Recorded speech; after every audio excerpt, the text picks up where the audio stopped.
Methods applied to the sideline supported hip extension psoas stretch.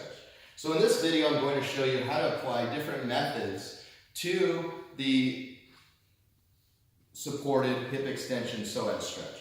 In the methods that you have options to would be like contract relax, ART on psoas, ART on TFL, and ART on psoas with an overhead arm reach. So first, let's go into contract relax. With the contract relax, it's very important, as in the baseline stretch, that you keep the pelvis neutral. You're using your body to block your client from going into that excessive anterior pelvic tilt.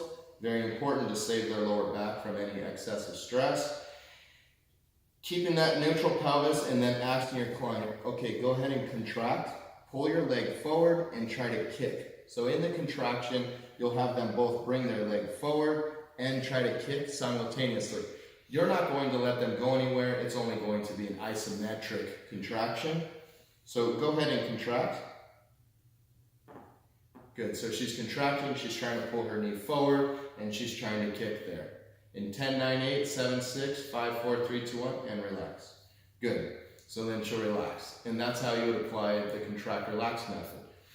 Once she relaxes, of course, we would hold the position, making sure you're not causing the stretch reflex and kind of bringing the leg back when the client relaxes, only keeping it in one place. Get a little bit more stretch, making sure your pelvis is aligned, going back to about a 5 of intensity, a 4 of intensity if the client is less adapted to stretching and their tissues are less adapted to load and exercise, more towards a 6 if they are adapted. Then we can apply an ART method for the psoas. So we would simply come in here, and the psoas, of course, attaches to all the lumbar vertebrae and then into the lesser trochanter of the femoral head. So we would come in here and begin to find that psoas, working towards finding those fibers that connect to the lumbar spine. Not usually the most fun thing for your client, but it is very effective. And of course, you're not going to isolate and only work the psoas. In fact, to find the psoas is pretty difficult and requires a lot of experience. But mobilizing and applying some massage, some circular massage, and just strokes towards the midline, medial, and back up lateral, just working through those tissues and finding the psoas to the best of your ability.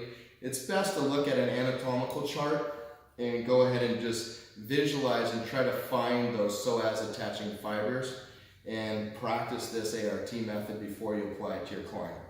The next thing you can do with ART methods is have your client go ahead and reach up overhead. So they're getting an additional stretch, of course, in the lat, and this does start to elongate the psoas a little bit more as well. And apply the same exact method, it's just a little further stretch with the client reaching overhead. Go ahead and bring your arm down. And then the last thing you can do here is supporting your client's thigh. Go ahead and dig with your thumb, find the origin of the TFL, which is right out there on the lateral top side portion of the pelvis.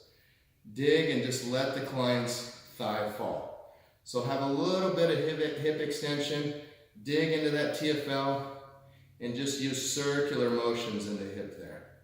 So first, apply pressure with your thumb, let the client's thigh go into adduction, kind of circle back forward, and then come back. Dig into the TFL, drop towards adduction, circle forward and back off with your thumb, and then switch spots, going from the superior or origin of the TFL down into the insertion point of the TFL, which is into the IT band.